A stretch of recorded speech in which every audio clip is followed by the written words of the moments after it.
ভাই আমার, বাবাজিরা আমার,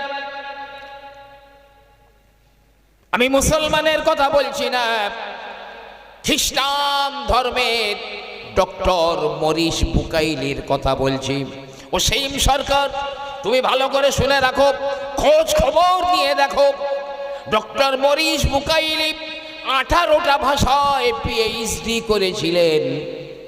তার ইচ্ছা ছিল বড় আমি আরবি ভাষাটাও শিখব। তিনি এমন ভাবে আরবি ভাষা শিক্ষা করেছিলেন যে তিনি ডাইরেক্ট আরবিতে কথাও বলতে পারতেন, আরবিতে কথা বলতে পারতেন। খ্রিস্টান বুদ্ধিজীবী যারা ছিল, খ্রিস্টান সাংবাদিকেরা যারা ছিল, তারা মরিস বুকাইলির কাছে চলে এলো আর বলল, হে ডক্টর মরিস বুকাইলি, আপনি হলেন আমাদের গর্ব, আপনি আমাদের সোনার ছেলে। আমরা আপনার কাছে বিশেষ একটা কাজ নিয়ে এসেছি। হে ডক্টর মরিস বুকাইলি, আমাদের কাজটা কি আপনি করে দেবেন? মরিস বুকাইলি বলে, কি কাজ একবার বলো। খ্রিস্টানরা বলল, মুসলমানদের আল্লাহ কোরআন শরীফের হেডলাইনে লিখে দিয়েছেন, জালিকাল কিতাবুলা রাইবা ফি, এই কোরআনের ভিতরে কোনো সন্দেহ নাই। যা আজ পর্যন্ত কোনো রাইটার বলতে পারেনি। তাই গোটা কোরআনের ভিতরে একটা ভুল বার করে দিবেন। যদি একটা ভুল আপনি বার করে দিতে পারেন, কোরআনের ভিতরে কৃতজ্ঞ থাকব। পারবেন স্যার?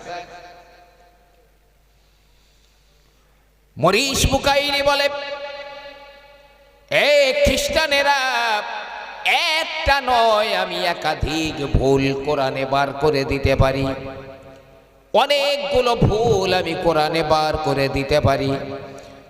তারা বলল, স্যার শুধু একটা ভুল বার করে দিন। বিবিসি লন্ডন সংবাদ মাধ্যমে আমরা গোটা বিশ্ববাসীকে জানিয়ে দেব কোরআনের অমুক জায়গাতে ভুল রয়েছে।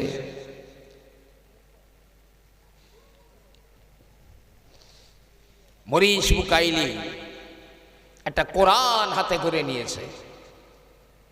কোরআন হাতে নিয়ে মরিস বুকাইলি বদ্ধ ঘরের ভিতরে ঢুকে গেলেন। যত সাক্ষাৎ প্রার্থী মানুষেরা আসে তাদেরকে ফিরিয়ে দেওয়া হয়। মরিস বুকাইলি কারো সঙ্গে দেখা করেন না, শুধু নিজের প্রস্রাব পায়খানা খাওয়া গোসল এতটুকু কাজ তিনি করেন। বাকি টাইমটা বারে বারে কোরআনটা পাঠ করেন, একটা ভুল বার করে দেওয়ার জন্যে। 1 মাস হয়ে গেল, মরিস বুকাইলি বার হলো না। 1 বছর হয়ে গেল, মরিস বুকাইলি বার হয় না। 2 বছর হয়ে গেল, 3 বছর হয়ে গেল। 3 বছর পরে ডাক্তার মরিস বুকাইলি কোরআন শরীফটা বুকে জড়িয়ে ধরে বাইরে বার হয়ে গেল। বদ্ধ ঘরের ভিতর থেকে বার হয়ে যায়। 3 বছর সময় লাগলো। যে ব্যক্তি ডাইরেক্ট আরবিতে কথা বলতে পারে, কোরআনের একটা ভুল বার করতে গিয়ে সাংবাদিকেরা ঘিরে ধরল, বুদ্ধিজীবীরা ঘিরে ধরল ডক্টর মরিস বুকাইলি। কোরআনের কত পারায়, কোন সূরায়, কত নম্বর রুকুতে, কত নম্বর আয়াতে ভুলটা বার করতে পেরেছেন একবার আমাদের বলে দিন। বিবিসি লন্ডন সংবাদ মাধ্যমে গোটা বিশ্বকে জানিয়ে দেব কোরআনের অমুক জায়গায় ভুল আছে। মরিস বুকাইলি বলে, থামো, খামোশ হয়ে যাও। এরা ভাবে, এই মনে হয় মরিস বুকাইলি বলবে কোরআনের অমুক জায়গাতে ভুল রয়েছে। নীরবতা ভঙ্গ করে ডক্টর মরিস বুকাইলি বললেন, এ খ্রিস্টানেরা, এই সাংবাদিকেরা, আমি 3 বছর বদ্ধ ঘরের ভিতরে বারে বারে বারে বারে কোরআনটা অধ্যয়ন করলাম, কিন্তু না না, আমি গোটা কোরআনের একটা সেন্টেন্সে, একটা আয়াতে, একটা বাক্যের ভিতরে আমি ভুল বার করতে পারলাম না। একটা শব্দের ভিতরেও নয়, একটা শব্দে ভুল বার করতে পারলাম না, একটা অক্ষরে ভুল বার করতে পারলাম না। এমনকি স্বরচিহ্ন, জের জবর পেশে ভুল বার করতে পারি না। এমনকি কোরআনের যে বিন্দুগুলো রয়েছে, নুক্তাগুলো রয়েছে, ওই নুক্তাটার ভিতরেও এক জায়গায় আমি ভুল বার করতে পারি না। জোরে জোরে বলুন না সুবহানাল্লাহ। এই সাংবাদিকেরা, তোমরা বরং বিবিসি লন্ডনে ওই সংবাদ মাধ্যমে বিশ্বের মানুষগুলোকে জানিয়ে দাও কোরআনের ভিতরে কোনো ভুল নাই। আর একটা কথা বলে দাও, আমি মরিস বুকাইলি ওই কোরআনের ধর্মে আমি দীক্ষিত হয়ে গিয়েছি। একবার জোরে জোরে বলুন না সুবহানাল্লাহ। এই অসীম সরকার যে তোমার মতো অত খুচরো ব্যক্তি নয়, 18টা ভাষায় পিএইচডি করেছিলেন। আপনি কটা ভাষায় করেছেন? কোরআন সম্পর্কে এই ন্যাক্কারজনক কথা বলবার অধিকার কে দিয়েছে আপনাকে?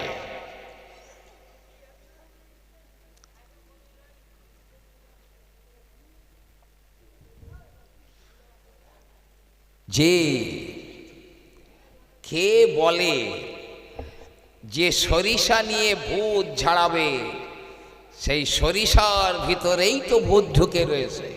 কে কারে তাড়ায়? ভাইরা, ইসলামের ইতিহাস পড়ে দেখতে অনুরোধ করব অসীম সরকারকে। সেই পুরাতন মক্কায় যেদিন কোরআন অবতীর্ণ হয়েছিল, খানায় কাবার দেয়ালে সেই যুগের বড় বড় কবিরা, যে বড় বড় কবিরা, এইরকম খুচরো কবি নয়, তারা বড় বড় আরবি কবিতাগুলো লিখে কাবার গায়ে টাঙিয়ে দিত। কাবার গায়ে, কাবার দেয়ালে টাঙিয়ে দিত। কার কবিতা, উচ্চাঙ্গে, সুন্দর ভাষা, সুন্দর ছন্দ, এগুলো দেখবার জন্য সব নিজে নিজ কবিতা টাঙিয়ে দিত। আমার আপনার নবী, প্রিয় নবী, বিশ্ব নবী হাবিবুল্লাহ, তিনিও কোরআনের সর্বাপেক্ষা ছোট্ট একটা সূরা খানায় কাবার গায়ে টাঙিয়ে দিলেন। বিসমিল্লাহির রহমানির রহিম, ইন্না আ'তাইনাকাল কাউসার ফাসাল্লি লিরাব্বিকা ওয়ানহার, ইন্না শানিয়াকা হুয়াল আবতার। 3 লাইন, 3টে আয়াত, ছোট্ট সূরা, কোরআনের সর্বাপেক্ষা ছোট সূরা, এটা টাঙিয়ে দিয়েছেন আমার নবী। ওই যুগের বড় কবি ছিল কবি লবিদ ইবনে আসাম। এই কবি লবিদ দেখছে মুহাম্মদও তো একটা কবিতা টাঙিয়ে দিয়েছে, মুহাম্মদ একটা কবিতা টাঙিয়ে দিয়েছে। তো লবিদ বলছে মুহাম্মদ লিখেছে ঠিকই, তবে কবিতার প্রথম লাইনের সঙ্গে দ্বিতীয় লাইনের ছন্দের মিল হয়।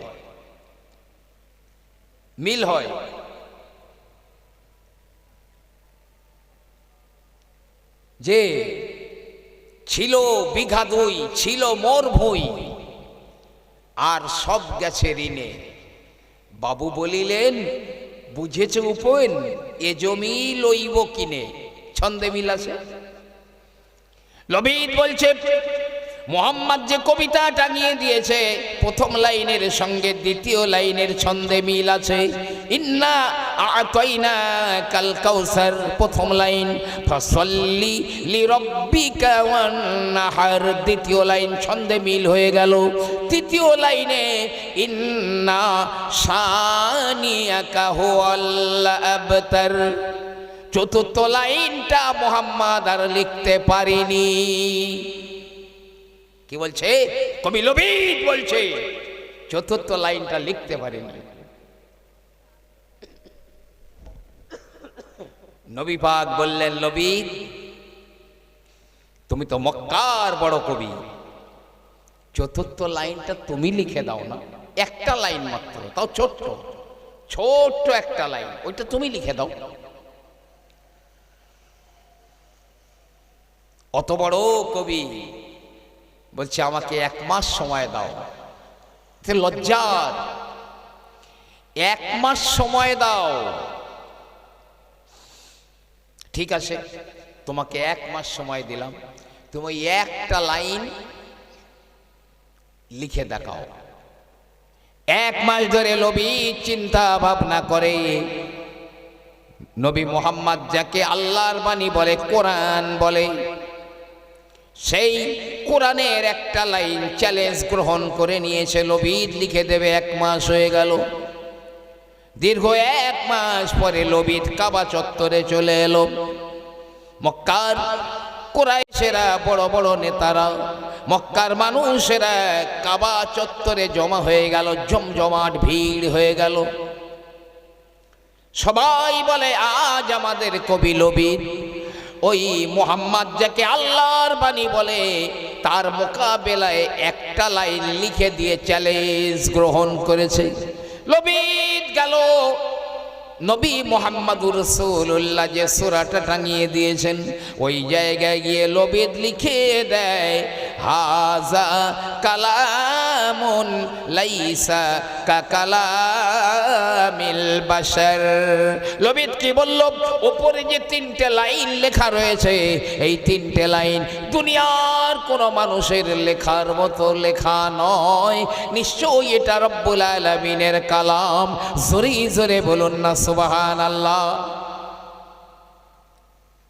এটা মনে হয় জানা নেই অসীম সরকারের।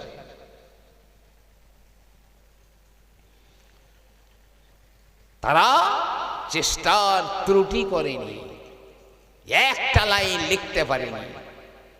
বলেছে এ লেখা কোনো মানুষের লেখা নয়। আরবি সাহিত্যের বড় মহাপণ্ডিত কবি লবিদ, তিনি পারলেন না 1 লাইনের মোকাবেলা করতে। আর এই চুনো পুঁটিগুলো এরা নাচানাচি করছে। প্রতিটি থানায় থানায় এই কুলাঙ্গারের বিরুদ্ধে এফআইআর করা উচিত। তুমি তোমার ভালো লাগে না, তুমি মানো না, কিন্তু কুরুচিকর মন্তব্য করার অধিকার তোমার কে দিয়েছে? আমার ভালো লাগে না, আমি অন্য ধর্ম গ্রহণ করি না, তাই বলে আমি কারো ধর্মগ্রন্থের বিরুদ্ধে বিষাদগার করতে পারি না, নোংরা ভাষা ব্যবহার করতে পারি না। কিভাবে তিনি জনপ্রতিনিধি হতে পারেন যার মধ্যে এতটুকু ভদ্রতা নেই, এতটুকু জ্ঞান নেই যার ভিতরে?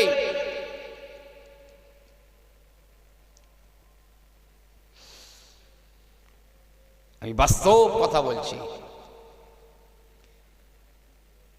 এ কোরআন যে আল্লাহর বাণী, তার আরো একটা প্রমাণ শুনে রাখেন। কারি বাসেতকে জিজ্ঞাসা করা হলো, হে কারি বাসেতের কেরাত আপনারা ক্যাসেটে শুনেছেন? হে কারি সাহেব, আপনি তো একেবারে দিল জান উজাড় করে কোরআন তেলাওয়াত করেন, কোরআনের কোনো মুজিজা দেখেছেন? বলে হ্যাঁ হ্যাঁ অনেক দেখেছি। তাহলে একটা বলুন না, কোরআনের একটা মুজিজা বলুন না। কারি বাসিদ বললেন, মিশরের প্রধানমন্ত্রী যখন জামাল আব্দুল নাসের ছিলেন, তিনি বিশেষ কোনো কাজে রাশিয়ায় গেলেন, কমিউনিজমের দেশ রাশিয়ায় গেলেন, সরকারি কাজে তিনি গেলেন, কাজ মিটে গেল। রাশিয়ার বড় বড় কমিউনিজম নেতারা তারা বলল, হে জামাল আব্দুল নাসের, আমরা বুঝতে পারছি না কেন আপনি সেই পুরাতন দিনের ওই পুরাতন কেতাবটা ধরে রয়েছেন, বরং আপনার উচিত হবে চলে আসুন, আমাদের কমিউনিজমের বড় বড় কেতাব রয়েছে, বই রয়েছে, ওইগুলো নিজের জীবনে ধারণ করে নিন। জামাল আব্দুল নাসির তিনি নিজে যতটুকু পেরেছেন তার জবাব দিয়েছেন, কেন তিনি ওই ১৫০০ বছর আগের কেতাবটা বুকে জড়িয়ে আছেন। ফিরে এলেন মিশরে, তিনি ফিরে এলেন, ফিরে এসে কারি আব্দুল বাসিতকে ডাকলেন, এ কারি সাহেব, এই ব্যাপার বলে রাখলেন। কয়েক বছর পরে আবার জামাল আব্দুল নাসেরের আবার সরকারি কাজে ডাক পড়ল রাশিয়ায়। জামাল আব্দুল নাসের কারি বাসিত বলছে, আমাকে ডেকে বললেন, কারি সাহেব তৈরি হয়ে নিন, আমার সঙ্গে আপনাকে রাশিয়ায় যেতে হবে, রাশিয়ায় যেতে হবে। কারি বাসিত বললেন, আমি চিন্তা করলাম আমার প্রয়োজন তো কোনো মুসলিম রাষ্ট্রে হয়, কিন্তু যেখানে কমিউনিজমের দেশ সেখানে আমি বাসিতকে কেন যাওয়া লাগবে, কি বা প্রয়োজন? তবে তবুও যদি আপনার কিনা জামাল আব্দুল নাসির বলেছেন, কথা তো রাখতেই হবে। তিনি তৈরি হয়ে নিয়ে রাশিয়ায় চলে গেলেন জামাল আব্দুল নাসেরের সঙ্গে। রাশিয়ায় গিয়ে সরকারি কাজ মিটে গেল। এবারে জামাল আব্দুল নাসির বলছে, হে আমার কমিউনিজমের ভাইরা, বন্ধুরা, আমার সঙ্গী রয়েছে, আমার সঙ্গী আপনাদের কাছে একটু কিছু তেলাওয়াত করবেন, পাঠ করবেন। কি পাঠ করবেন? জামাল আব্দুল নাসের বললেন, কোরআন পাঠ করবেন, কোরআন পাঠ করবেন। ঠিক আছে, আপনার সাথীকে কোরআন পাঠ করতে বলুন। কারি বাসিত বলেন, আমি আমার স্বভাবগতভাবে দুই কানে হাত দিয়ে চোখ দুটো বন্ধ করে দিলাম, চোখ দুটো বন্ধ করে দিয়ে আমি সূরা তাহা পাঠ করলাম। যে জায়গাটার যে তেলাওয়াত শুনে, যে জায়গার তেলাওয়াত শুনে হযরত ওমর রাদিয়াল্লাহু তাআলা আনহু তিনি ইসলাম গ্রহণ করেছিলেন, আমি ওই জায়গাটা চোখ বন্ধ করে তেলাওয়াত শুরু করে দিলাম। পুরো ২ থেকে ২.৫ রুকু পর্যন্ত পড়ে আমি চোখ দুটো একবার তাকিয়ে দেখলাম, বড় বড় ওই কমিউনিজমের বড় বড় নেতারা, হাই পাওয়ারের নেতারা, যাদের চোখ দিয়ে অঝর নয়নে পানি ঝরে ঝরে তাদের সামনের জামাগুলো ভিজে যায়, ভিজে গেছে। জামাল আব্দুল নাসির বলেন, এই কমিউনিজমের ভাইয়েরা, আপনারা কেন কাঁদছেন? কি ব্যাপার? চোখের পানিতে বুকগুলো কেন ভিজে যায়? কমিউনিজমের বড় বড় নেতারা বলল, যারা ছিল নাস্তিক, আল্লাহতে যাদের বিশ্বাস ছিল না, কোরআনে যাদের বিশ্বাস ছিল না, তারাই বলল, হে জামাল আব্দুল নাসির, আপনার সঙ্গী যা পাঠ করেছে, যদিও আমরা তার অর্থ, তার মর্ম আমরা যদিও বুঝি না, তবে ওর ভিতরে কি একটা জাদু আছে, আমাদের অজান্তেই ওই পাঠ শুনে আমাদের চোখ দিয়ে ঝরঝর করে পানি বার হয়ে যায়। সেই কোরআন সম্পর্কে কুরুচিকর মন্তব্য করেছে, তার বিরুদ্ধে অন্তত ঈমানি দায়িত্ব রয়েছে যে প্রতিটি থানায় গিয়ে তার নামে এফআইআর করো। এ অধিকার তোমাকে কে দিয়েছে? ওরা সংবিধান লঙ্ঘন করলে কিছু হয় না, কিছু হয় না।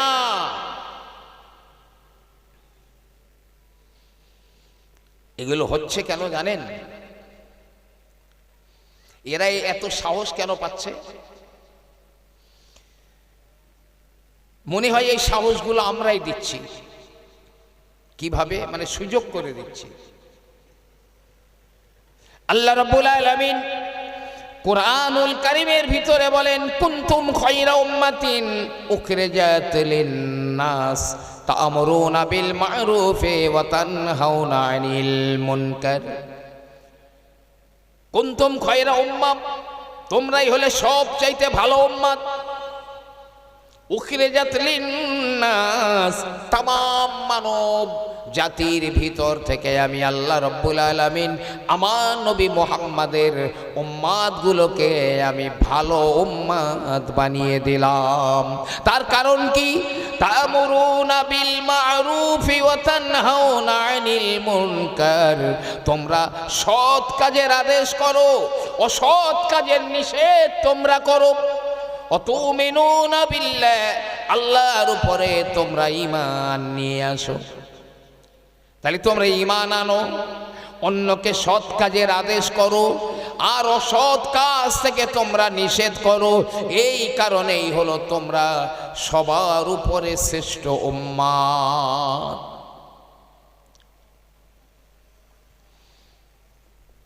প্রিয় নবী আমার বলেন, এই কাজটা যখন তোমরা করবে না, ইজলা তা'মুরুনা বিল মা'রুফে, এই সৎ কাজের আদেশ যখন তোমরা করবে না, ওয়ালা তানহাউনা আনিল মুনকার, আর অসৎ কাজ থেকে যখন তোমরা অন্যকে নিষেধ করবে না, লা ইউসাল্লিতান্না আলাইকুম সুলতানান জালিমা, ওই সময় আমার আল্লাহ পাক বলেন আমি ওদের উপরে অত্যাচারী জালেম বাদশাকে আমি আল্লাহ লিলিয়ে দেব। আমি আল্লাহ ওই জালেম বাদশাদের ওদের উপরে, মানে যাদেরকে ভালো উম্মাত বললাম, এই মুসলমানদের উপরে আল্লাহ অত্যাচারী বাদশাকে লিলিয়ে দেবেন, যারা ছোটদের স্নেহ করবে না, বড়দের সম্মান করবে না, বরং অত্যাচারের স্টিম রুলার তারা চালিয়ে দেবে। হচ্ছেও তাই। কিয়ামতের আলামত নবী পাক বলেছেন, কাইফা বিকুম, এই সাহাবারা তোমাদের অবস্থা কেমন খারাপ হয়ে যাবে, তোমাদের অবস্থা কত শোচনীয় হয়ে যাবে। ইজলা তা'মুরুনা বিল মা'রুফি ওয়া লা তানহাউনা আনিল মুনকার, যখন সৎ কাজের আদেশ করবে না, অসৎ কাজের নিষেধ করবে না। সাহাবায়ে কেরামেরা বললেন, ইয়া রাসূলুল্লাহ, ইয়া হাবিবাল্লাহ, এমন সময় কি আসবে নাকি? এত বড় দুঃসময়, মানুষ অন্যকে সৎ কাজের আদেশ করবে না, অসৎ কাজে নিষেধ করবে না, এমন দিনটা কি আসবে? নবী আমার বললেন, কলা নাম ও আশুদ্ধ, হ্যাঁ এমন তো হবেই হবে, বরং এর চাইতে আরো অনেক খারাপ পর্যায়ে চলে যাবে। নবী আবার আরো বললেন, কাইফা বিকুম, তোমাদের হালাত, তোমাদের অবস্থা কেমন হয়ে যাবে? ইস্তামুরুনা বিল মুনকারি ওয়া তানহাউনা আনিল মা'রুফ, যখন তোমরা খারাপ কাজের দিকে মানুষকে আহ্বান করবে, খারাপ কাজ করবার জন্য মানুষকে ডাকবে, আর ভালো কাজ থেকে যখন তোমরা মানুষকে নিষেধ করবে, ওই সময়টা তোমাদের জন্যে কত খারাপ সময় হবে। সাহাবায়ে কেরামেরা বললেন, ইয়া রাসূলুল্লাহ, এমন সময় কি আসবে নাকি? নবী আমার বললেন, কলা নাম ও আশুদ্ধ, এমন সময় তো আসবে, বরং এর চাইতে খারাপ সময় এসে যাবে। ঠিক সেই সময় আমরা বাস্তব দেখছি। চোখের সামনে হাজারো অপরাধ হচ্ছে, কিন্তু আশ্চর্যজনকভাবে আমরা সব চুপচাপ রয়েছি, চুপচাপ হয়ে রয়েছি। ঈমান যদি রাখতে হয়, যদি মনে করেন আমি ঈমানদার হয়ে বাঁচতে চাই আর মরতে চাই, তাহলে আপনার কিছু করা লাগবে। নবী আমার বলেন, মান রাআ মিনকুম মুনকারুন, কেউ যদি কোনো অপরাধ হতে দেখে, ফালিয়ুগাইয়িরহু বিয়াদিহি, সে যেন তার হাত দিয়ে ওটাকে বাধা দেয়, প্রতিহত করে। ক্ষমতা থাকলে হাত দিয়ে বাধা দাও। ফাইন লাম ইয়াস্তাতি ফাবিলিসানিহি, হাত দিয়ে বাধা দেবার ক্ষমতা যদি তোমার না থাকে, ফাবিলিসানিহি, তাহলে জবান দিয়ে তুমি বাধা দাও। ফাইন লাম ইয়াস্তাতি ফাবিকলবিহি, যালিকা আদআফুল ঈমান, যদি তোমার মুখ দিয়ে বাধা দিতে না পারো, তাহলে তুমি অন্তর দিয়ে ঘৃণা করো, অন্তর দিয়ে ঘৃণা করে ওখান থেকে দূরে সরে যাও। যালিকা আদআফুল ঈমান, এটা হলো একেবারে ঈমানের দুর্বলতম জায়গা। প্রিয় নবী আমার বলেন, অন্তর দিয়ে ঘৃণা করার অনুভূতি যেদিন থাকবে না, অন্তর দিয়ে ঘৃণা করার অনুভূতি যার ভিতরে থাকবে না, নবী আমার বলেন ওই ব্যক্তির ভিতরে এক যাররা পরিমাণ ঈমান রয়েছে, এটা মনে করা যাবে না, এটা মনে করা যাবে না। কজন আছে ঈমানদার? এর জন্যেই নবী পাক বলেছেন, এমন একটা জমানা আসবে, এক মসজিদ মানুষ নামাজ পড়বে, একটা ঈমানদার খুঁজে পাওয়া যাবে না। এক মসজিদ মানুষ নামাজ পড়বে, একটা মানুষের মন নামাজের ভিতরে থাকবে না, একটা ঈমানদার বার করা যাবে না, খুঁজে পাওয়া যাবে না। আল্লাহ রাব্বুল আলামিন বলেন, লাকাদ খালাকনাল ইনসানা ফি আহসানি তাকবীম সুম্মা রাদাদনাহু আসফালা সাফিলিন। আল্লাহ বলেন, মানব জাতিরা, আমি তোমাদের সর্বোৎকৃষ্ট করে বানিয়েছি, আমি আল্লাহ তোমাদের সবার উপরে শ্রেষ্ঠ করে বানিয়েছি, কিন্তু ওই শ্রেষ্ঠত্ব যদি তোমরা ধরে রাখতে না পারো, সুম্মা রাদাদনাহু আসফালা সাফিলিন, আমি আল্লাহ রাব্বুল আলামিন তোমাদেরকে সর্বনিকৃষ্ট জায়গায় পৌঁছে দেব।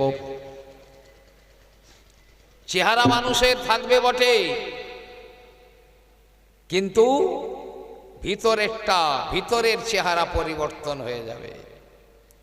পীর জুলফিকার আহমদ নকশবন্দি লেখেন, যে মানুষের স্বভাব যে পশুর মতো, তার বাইরের দিকটা মানুষের চেহারা থাকলেও তার ভিতরের দিকটা ওই পশুর রূপে আকৃতিতে পরিবর্তন হয়ে যায়, পরিবর্তন হয়ে যায়। আল্লাহ রাব্বুল আলামিন বলেন, হে আমার বান্দারা, বেঈমান কাফেরেরা তোমাদের হত্যা করছে, তোমাদের মারছে, এমনি করে অপমান করছে, তোমাদের ধ্বংস করে দেওয়ার চক্রান্ত করছে, তোমাদের উপরে অনেক নির্যাতন করছে, তোমরা ওটা তো খারাপ মনে করছো, কিন্তু আল্লাহ বলে না না, হে আমার বান্দারা, ওদেরকে তোমরা গালি দিও না, ওদেরকে তোমরা দুর্নাম করো না, কারণ ওরা হলো আমি আল্লাহ, আমার পক্ষ থেকে ওরা জাল্লাদের কাজ করছে, ওরা জাল্লাদের কাজ করছে, আমার জাল্লাদ, আমার হুকুমেই কাজ হচ্ছে। যদি তোমরা মনে করো ওরা আমাদের সম্মান করুক, আমাদের স্যালুট করুক, আমাদের ভালোবাসুক, তাহলে ওদের বদনাম না দিয়ে ওগো মানুষেরা, আমি আল্লাহ, আমাকে তোমরা সন্তুষ্ট করো, আমার কাছে ফিরে এসো, আমার কাছে তওবা করে নাও, আমি আল্লাহ ওদের অন্তরগুলো পাল্টি করে দেব। আজ যারা তোমাদের উপরে জুলুম করছে, অত্যাচার করছে, আগামী কাল ওরাই তোমাদের সম্মান করবে। তাহলে সুযোগটা তো আমরাই করে দিচ্ছি।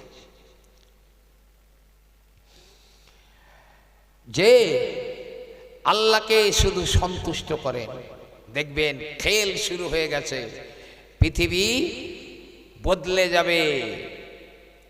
যারা জুলুম করছে তারাই স্যালুট করবে, তারাই তোমাকে সম্মান করবে। রব্বুল আলামিন বলেন, যাহারাল ফাসাদু ফিল বাররি ওয়াল বাহরি বিমা কাসাবাত আইদিন নাস। জলে এবং স্থলে, পানিতে, ডাঙায় যত বিপর্যয় আসে মানুষের কাছে, যত বিপদ, যত বিপর্যয়, যত মুসিবত আসে, সেগুলো মানুষের হাত কামাই করে, অর্জন করে। মানুষ সেগুলো কামাই করে। আজ আমাদের লজ্জা নেই। যারা আমাদের দুশ্মন, কোরআনের দুশ্মন, নবীর দুশ্মন, আবার মুসলমানদেরও দুশ্মন, আমরা তাদের কালচার জীবনে বাস্তবায়িত করে আমরা নিজেকে গর্ববোধ করি, নিজেকে গর্ববোধ করি আমরা। হে আমার জাতি, ধ্বংসও কিন্তু খুব নিকটবর্তী। যারা আমাদের দুশ্মনী করছে, কোন লজ্জায় আর কোন রুচিতে আমরা তাদের কালচার জীবনে বাস্তবায়িত করতে পারি? ঈমান আছে বলে মনে হয়? আমি কখনো বলে থাকব, একদা নবী ঈসা আলাইহিস সালাম কোন একটা জনপদের উপর দিয়ে হেঁটে হেঁটে যান। ঈসা নবী দেখেন ওই জনপদে একটা মানুষও বেঁচে নাই, ঘর বাড়িগুলো বিরান হয়ে যায়। আল্লাহ নবী ঈসা তিনি মনে মনে চিন্তা করলেন, মনে হয় আমার আল্লাহ রব্বুল আলামিনের কোনো গজব পতিত হয়েছে, এই জনপদে কোনো গজব নেবে, এরা ধ্বংস হয়ে গিয়েছে। আল্লাহ মুসা নবীকে ঈসা নবীকে একটা ক্ষমতা দিয়েছিলেন, মরা মানুষ জ্যান্ত করতে পারতেন আল্লাহর হুকুমে। ঈসা নবী আলাইহিস সালামের মনে বড় সাধ জাগলো, কোন কারণে এরা ধ্বংস হয়ে গেল একবার জানা প্রয়োজন। ঈসা নবী ডাক দিলেন, ইয়া আহলাল কারিয়া, হে গ্রামের মানুষেরা। চারিদিকে নীরব, একটা কণ্ঠ জবাব দিল, লাব্বাইক ইয়া ঈসা রুহুল্লাহ, এ ঈসা রুহুল্লাহ, আমি তো হাজির রয়েছি। ঈসা নবী বললেন, তোমাদের খবর কি, তোমাদের অবস্থা কি, কিভাবে ধ্বংস হয়ে গেলে? তারা বলল, হে নবী ঈসা, আমরা রাতের বেলা সবাই আরামের ঘুমে ঘুমিয়েছিলাম, কিন্তু ঘুম থেকে জাগবার আগে আমরা সবাই হাবিয়া জাহান্নামের ভিতরে চলে এসেছি। হাবিয়া জাহান্নামে চলে এসেছি। কোন কারণে তোমরা এইভাবে ধ্বংস হয়ে গেলে? লোকটি জবাব দিচ্ছে, হে ঈসা রুহুল্লাহ, দুটো কারণে। এক, তাগুত, কাফের, বেঈমান, ওরা যা করতো, যা বলতো আমরাও তাই করতাম আর তাই বলতাম, এক নাম্বার। আর দুই নাম্বার, আমরা দুনিয়াকে প্রচন্ড ভালোবাসতাম, খুব ভালোবাসতাম। ঈসা নবী আলাইহিস সালাম বললেন, তোমরা দুনিয়াকে কেমন করে ভালোবাসতে? জবাব দিল, হে নবী ঈসা, দুনিয়া পেলে খুশি হতাম, দুনিয়া না পেলে বেজার হয়ে যেতাম। মা যেমন তার দুধের বাচ্চাকে ভালোবাসে, আমরাও দুনিয়াকে তেমন ভালোবাসতাম। ঈসা নবী বলছে, তুমি একা কেন কথা বলছো? তোমার দলবলেরা সব কোথায়? লোকটা বলছে, হে নবী ঈসা, ওরা সব হাবিয়া জাহান্নামের মধ্যে, ওদের মুখে সব আগুনের লাগাম পরানো আছে, আগুনের লাগাম। আর এক একটা আগুনের বড় বড় তলা, বড় বড় চাই, এক একটার তলায় এক একজনা চাপা পড়ে রয়েছে।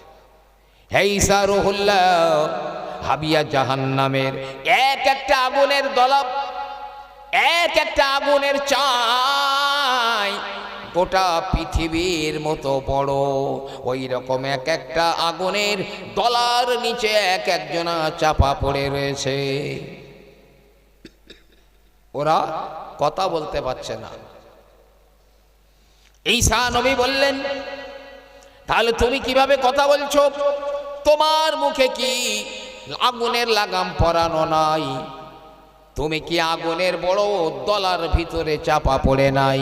লোকটা বলল, হে নবী ঈসা, কাফের বেঈমানদের কাছে আমি যেতাম ঠিকই, তবে ওরা যা করতো আমি করতাম না, ওরা যা বলতো আমি তা বলতাম না। এই কারণে আমার আল্লাহ রব্বুল আলামিন আমাকে হাবিয়ার দরজায় দাঁড় করিয়ে রেখে দিয়েছেন। জানি না আমার আল্লাহ পাক আমাকে ক্ষমা করে দেবেন না ওদের মতো আমাকেও আগুনের লাগাম পরিয়ে আগুনের দলার ভিতরে চাপা দিয়ে দেবেন। এটা আমি জানি না। এখনো মুসলমানদের সাবধান হওয়ার এখনো সুযোগ আছে, সাবধান হয়ে যান। কাফের বেঈমানরা চতুর্দিক দিয়ে ইসলাম শেষ করার চক্রান্ত করছে। মুসলমানদের পিটিয়ে পিটিয়ে মারা হচ্ছে, টু শব্দ নেই ওখানে, ঠিক আছে, ওখানে মানবতা থেমে যায়। আর তাদের ভিতরে যদি একজনা কেউ মারা যায়, তখন চারিদিকে সরব হয়, মানবতা তখন ঘুম থেকে জেগে ওঠে। এটাই তো বাস্তব চিত্র আমরা দেখছি। অনেক জীবন দিতে হবে, অনেক রক্ত দিতে হবে, হয়তোবা তাহলে আমার আল্লাহ রাব্বুল আলামিন আমাদের বিজয়ী করবেন ইনশাআল্লাহুল আজিজ। আল্লাহ ওয়াদা করেছেন কোরআনের মধ্যে যে আমি কোনো কাফের, কোনো বেঈমানকে মুসলমানদের উপরে জয়যুক্ত হতে দেব না। সফল হয়ে যাব আমরা। আমরা যদি তিনটি কাজ যদি করতে পারি তো সফল হয়ে যাব। আমার আল্লাহ রাব্বুল আলামিন কোরআনুল কারীমের ভিতরে বলেন, তুবু ইলাল্লাহি জামিআন আইয়ুহাল মুমিনুন লাআল্লাকুম তুফলিহুন। তোমরা একসঙ্গে সবাই আল্লাহর কাছে তওবা করে নাও, লাআল্লাকুম তুফলিহুন, তোমরা সফল হয়ে যাবে। আল্লাহ রাব্বুল আলামিন তাদেরকে সফলতা দান করবেন। একলা নয়, একা তো করবেন, কিন্তু একটা গ্রাম, একটা দেশ, একটা অঞ্চল, গোটা বিশ্ব, তুবু ইলাল্লাহি জামিয়া, আল্লাহর কাছে একসঙ্গে তওবা করে নাও। সফলতার এক নম্বর পথ আমি ভিআইপি রাস্তা দেখিয়ে যাচ্ছি। কোরআন পাক বলেছে, কোরআনে আমার আল্লাহ বলেছেন। দুই নম্বরে আমার আল্লাহ রাব্বুল আলামিন বলেন, কদ আফলাহা মান তাযাক্কা,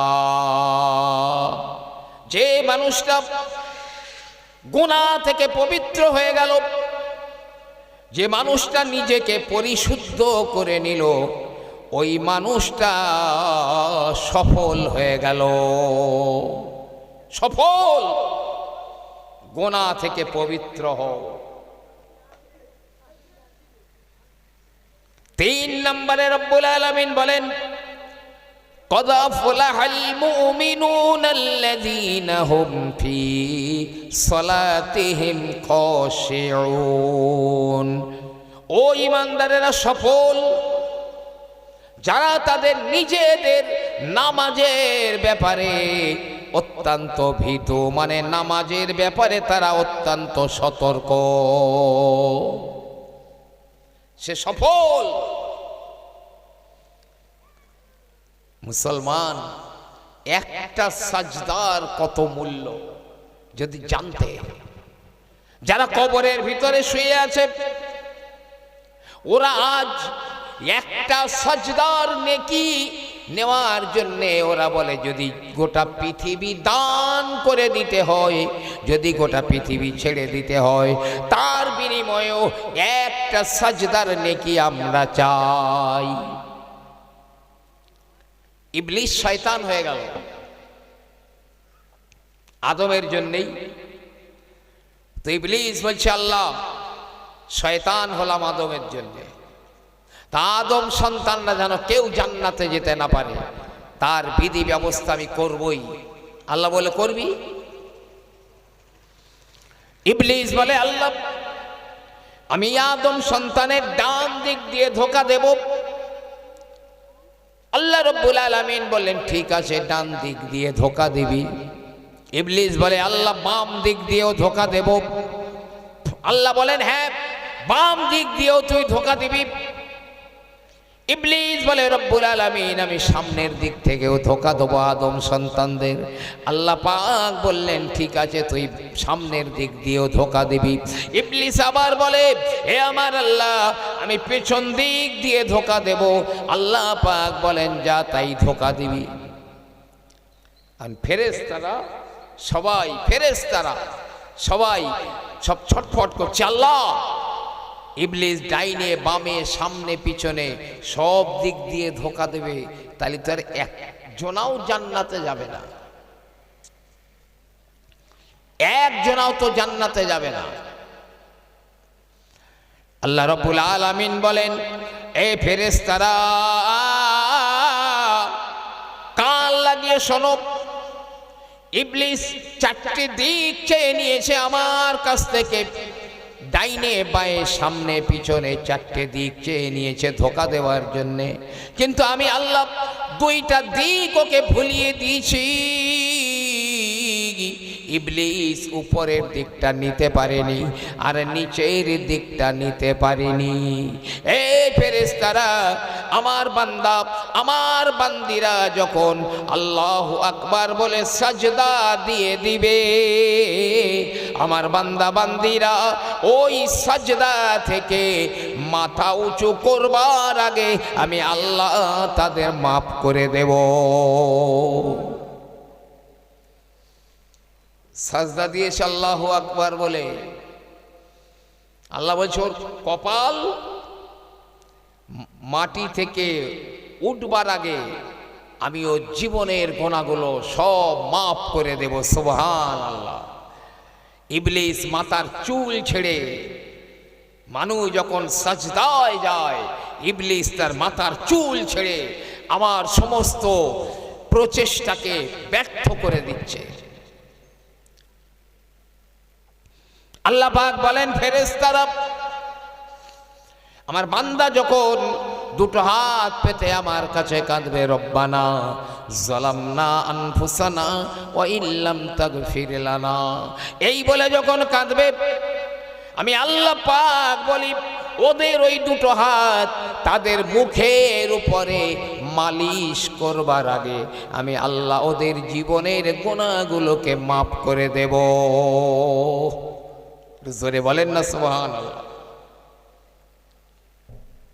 এত বড় একটা সফলতার জিনিস থেকে আমরা গাফেল হয়ে রয়েছি। তিনটে কথাই মনে রাখুন, একসঙ্গে তওবা করুন, নিজেকে পবিত্র করুন, আর নামাজের প্রতি সতর্ক হন, নামাজকে ভয় করুন, সফল হয়ে যাবেন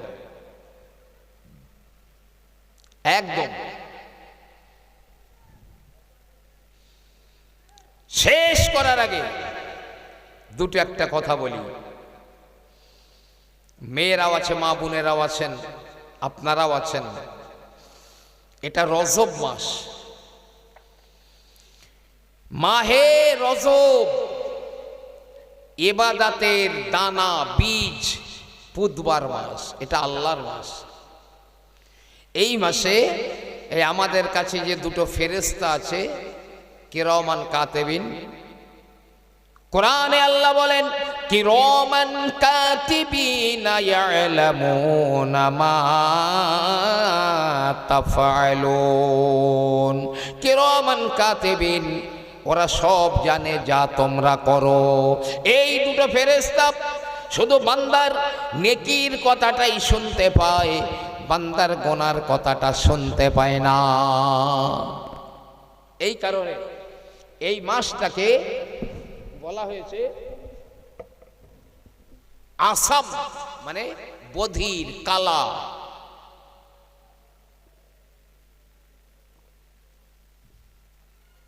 এই মাসটাকে কালা বলা হয়েছে। হযরতে মূসা ইবনে জাফর তিনি বর্ণনা করেছেন, কোন মানুষ যদি রজব মাসে একটা রোজা রাখে,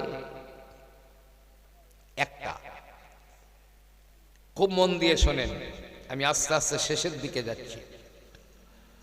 রজব মাসে কোন বান্দা কোন বান্দি যদি একটা রোজা রেখে দেন, আমার আল্লাহ রব্বুল আলামিন ওই বান্দা থেকে জাহান্নামের আগুনটা 1 বছরের দূরত্বে রেখে দেন। জোরে বলুন সুবহানাল্লাহ। 1 বছরের দূরত্বে রেখে দেন। এই রজব মাস যদি একটা রোজা রাখেন, আর আগামী রজব আসার আগে যদি লোকটা মারা যায়, তাহলে জাহান্নামের সঙ্গে তার আর দেখা হবে না, লোকটা জান্নাতে যাবে। তিনি আরো বলেন, এই রজব মাসে কেউ যদি 3টে রোজা রেখে দেয়, তাহলে আল্লাহ পাকের জান্নাত তার জন্যে ওয়াজিব হয়ে যায়, কম্পালসারি হয়ে যায়। জোরে জোরে বলুন না সুবহানাল্লাহ। অবশ্যই জান্নাতে যাবে যদি এই রজব মাসে 3টে রোজা রেখে দেয়। ইমামে গজ্জালি রাহমাতুল্লাহ আলাইহি বলেন, রজব হলো জান্নাতের ভিতরে একটা ঝর্ণা ধারার নাম। রজব হলো জান্নাতের ভিতরের একটা ঝর্ণা, যার পানিটা দুধের চেয়েও সাদা, মধুর চেয়েও মিষ্টি এবং বরফের চেয়েও ঠান্ডা। কোন বান্দা যদি এই রজব মাসে একটা রোজাও রেখে দেয়, তাহলে ওই ব্যক্তি ওই আপনার রজব নামক ঝর্ণা থেকে পানি পান অবশ্যই করতে পারবে। জোরে জোরে বলুন না সুবহানাল্লাহ। কান দিয়ে শোনেন, ইমামে জাফর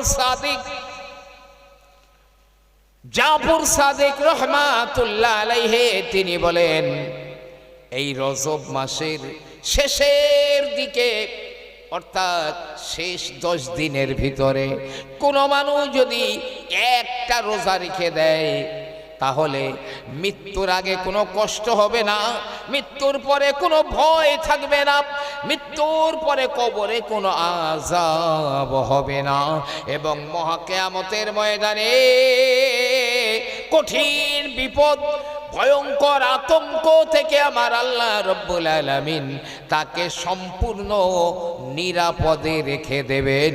জোরে বলুন সুবহানাল্লাহ। এই যে চলছে রজব মাস, শেষের 10 দিন,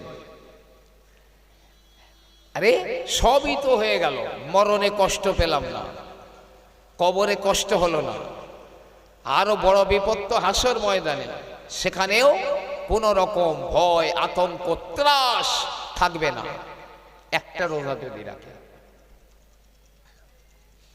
ইমামে জাফর সাদিক বলেন, এই রজব মাসের শেষ 10 দিনের ভিতরে কেউ যদি 2টো রোজা রেখে দেয়, 2টা রোজা যদি রাখে, আমার আল্লাহ রব্বুল আলামিন সহজে তাকে পুলসিরাত পার করিয়ে দেবে। পুলসিরাত কি? জাহান্নামের উপরে একটা পোল। আমার আল্লাহ রব্বুল আলামিন জমিন ধ্বংস করে দেবেন, জমিন থাকবে না, এই মাটি থাকবে না। সাহাবায়ে কেরামেরা বলেন, ইয়া রাসূলুল্লাহ, মাটি যদি না থাকে মানুষগুলো কোথায় দাঁড়াবে? আল্লাহ নবী বললেন, এই মানুষগুলো তখন পুলসিরাতের উপরে থাকবে। জাহান্নামের উপরে পুলসিরাত বানিয়েছেন চুলের চেয়ে সরু, তলোয়ারের চেয়ে ধার। 2 দিকে তীক্ষ্ণ ধারালো আগা বেঁকানো বেঁকানো লোহার কাঁটা, ঘুটঘুটে অন্ধকার, পড়ে গেলে ডাইরেক্ট জাহান্নামে পড়ে যাবে।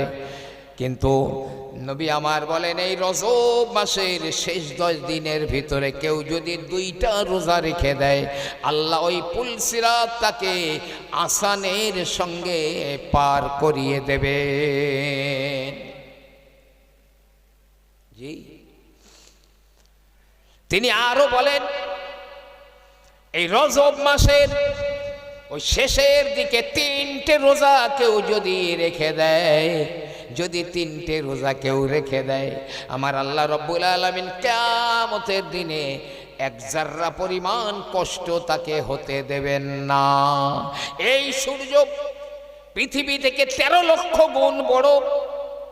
আমরা যে পৃথিবীতে বাস করি, এই পৃথিবীর চাইতে সূর্য 13 লক্ষ গুণ বড়। কিয়ামতের দিনে ওই সূর্য 1 মাইলের ভিতরে নেমে আসবে, জমিনটা টকটকে লাল হয়ে যাবে, তামা হয়ে যাবে। কিন্তু এই রজব মাসের শেষ 10 দিনের ভিতরে যদি কেউ 3টে রোজা রাখে, আমার আল্লাহ রব্বুল আলামিন ওই কিয়ামতের দিনে তার কোনো বিপদ, কোনো মুসিবত, কোনো রকম আপনার কিনা ত্রাস হতে দেবেন না, বরং আরশের ছায়ার তলায় রব্বুল আলামিন তাকে জায়গা দিয়ে দেবেন। একবার জোরে জোরে বলুন না সুবহানাল্লাহ।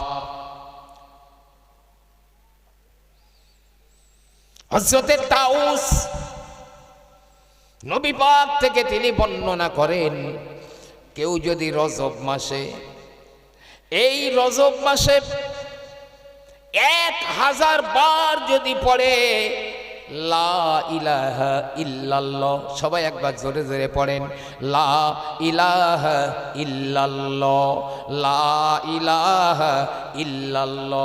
এই লা ইলাহা ইল্লাল্লাহ 1000 বার যদি কেউ এই রজব মাসের মধ্যে পড়ে, তাহলে আমার আল্লাহ রব্বুল আলামিন 1 লক্ষ নেকি তার নামায় আমলে দিয়ে দেবেন। আর ওই ব্যক্তির জন্য জান্নাতের ভিতরে আমার আল্লাহ কি করবেন? জান্নাতের ভিতরে 100 শহর নির্মাণ করে দেবেন। একবার জোরে বলুন না সুবহানাল্লাহ। 100 শহর আল্লাহ বানিয়ে দেবেন। যাতাই কথা নাকি? নবী পাক থেকে বর্ণিত, কেউ যদি এই রজব মাসের শুক্রবারের দিনে জুম্মার নামাজ এবং আসরের নামাজের মাঝখানের সময়টা, ওই সময়ে যদি 2 রাকাত করে 4 রাকাত নামাজ আদায় করে নেয়, কি বললাম? রজব মাসের শুক্রবারের দিন হতে হবে। জুম্মার নামাজ থেকে আর আসরের নামাজ শুরু হবার আগে এর মাঝখানে 2 রাকাত করে 4 রাকাত নামাজ পড়বেন। ঠান্ডা মাথায় শুনবেন। 4 রাকাত যদি নামাজ পড়ে, প্রতি রাকাতে সূরা ফাতিহার সঙ্গে 7 বার করে আয়াতুল কুরসি। আয়াতুল কুরসি অনেকে জানেন, আল্লাহু লা ইলাহা ইল্লা হুয়াল হাইয়ুল কাইয়্যুম লা তাখুযুহু সিনাতুন ওয়ালা নাওম। এই আয়াতুল কুরসি 7 বার। আর সূরা ইখলাস কুল হুয়াল্লাহু আহাদ 5 বার প্রতি রাকাতে। প্রতি রাকাতে সূরা ফাতিহার পর 7 বার আয়াতুল কুরসি, 5 বার সূরা ইখলাস, এইভাবে 4 রাকাত নামাজ পড়বেন। নামাজ পড়া হয়ে গেলে 10 বার আপনি বলবেন আস্তাগফিরুল্লাহাল্লাযী লা ইলাহা ইল্লা হুয়া আসআলুহুত তাওবা। লা ইলাহা বলবেন আস্তাগফিরুল্লাহাল্লাযী লা ইলাহা ইল্লা হুয়া আসআলুহুত তাওবা, 10 বার বলবেন, 10 বার। কেউ যদি এইটা পড়ে তাহলে ওই দিন থেকে ওর মৃত্যুর দিন পর্যন্ত আমার আল্লাহ রব্বুল আলামিন প্রতিদিন ওর নামায় আমলে 1000 করে নেকি আমার আল্লাহ পাক ঢুকিয়ে দেবে, একদম ফ্রি। ওই দিন থেকে শুরু হবে, যেদিন সে মরবে সেই দিন পর্যন্ত প্রতিদিন 1000 করে নেকি ঢুকবে। প্রিয় নবী বলেন,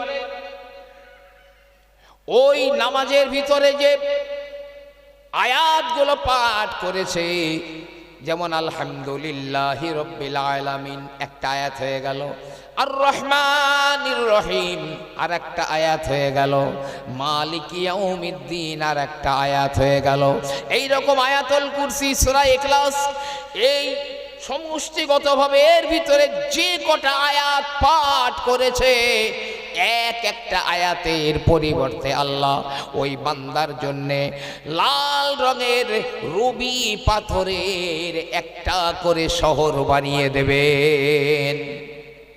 জোরে বলুন না সুবহানাল্লাহ। এমনি দুনিয়ার পাথরে ঘর তৈরি করতে গেলে 20-25 লক্ষ টাকা খরচ হয়ে যায়, তার বেশি। আর আল্লাহ যখন বানাবেন তো এই একটু একটু করে বানাবেন না, লাল রঙের রুবি পাথরের দিয়ে শহর নির্মাণ করবেন একটা। যে কটা আয়াত পড়বে সেই কটা শহর আল্লাহ রুবি পাথর দিয়ে তৈরি করবেন। কি মজা হবে!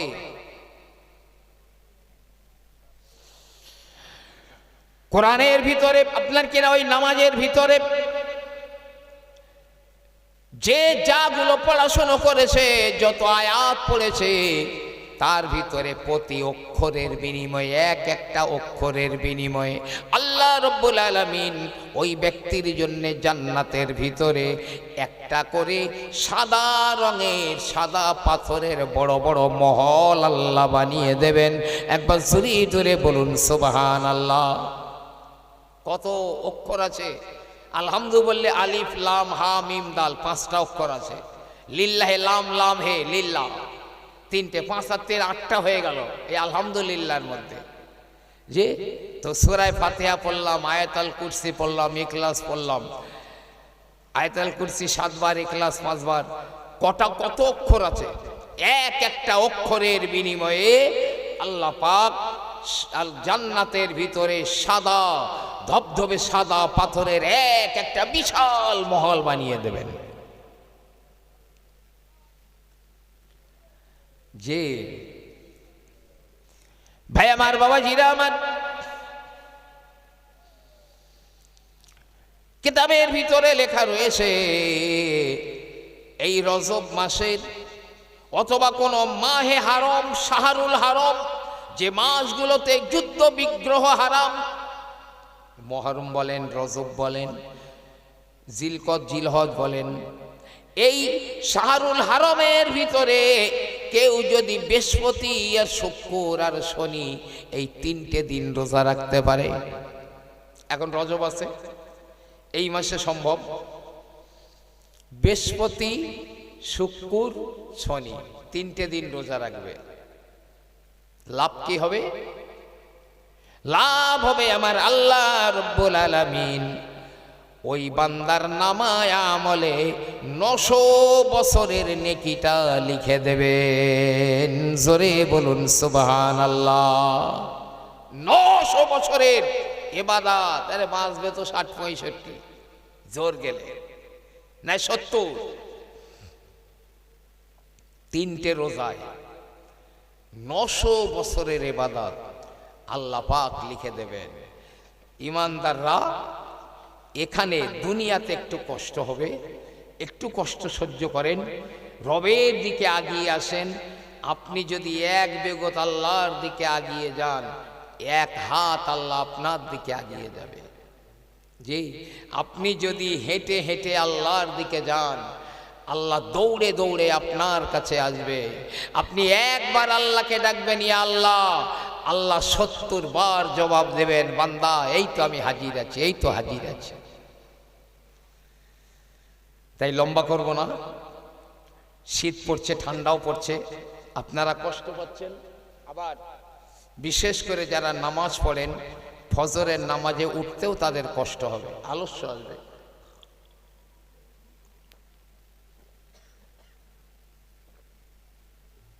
লম্বা করব না, আখেরি দোয়া হবে। তার আগে আসুন আমরা সবাই নবী পাকের সামনে একটু সালাত ও সালাম পড়ি। উঠে দাঁড়িয়ে একটু আগের দিকে আসবেন, ইয়া নবী সালাম।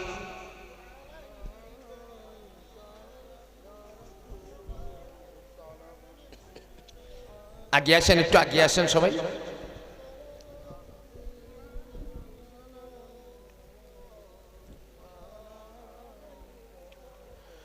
তলাল বদরো আলাইনা মিন সানিয়াতিল ওয়াদাই ওয়াজাবা শুকরু আলাইনা মাদাগ লিল্লাহি দাইন ইয়া নবী সালামুন ইয়া রাসূল ইয়া হাবিব সালামুন সালাওয়াতুল্লাহ। জিবরাইল ডাকেন বারে বার, খুলে দাও আসমানের দুয়ার। এসেছেন নবীদের সারদার, করিতে আল্লাহর দিদার। ইয়া নবী সালামুন ইয়া রাসূল ইয়া হাবিব সালামুন আলাইকা সালাওয়াত। जब नबी पैदा हुए थे, सब मलाक दर पे खड़े थे। रब सल्लिम अला कह रहे थे, बादाब यूं कह रहे थे। नबी सलामुन या रसूल या हबीब सलामुन अलैका सलावात। সকলে বসে যান। ইয়া রাব্বি সাল্লি ওয়া সাল্লিম।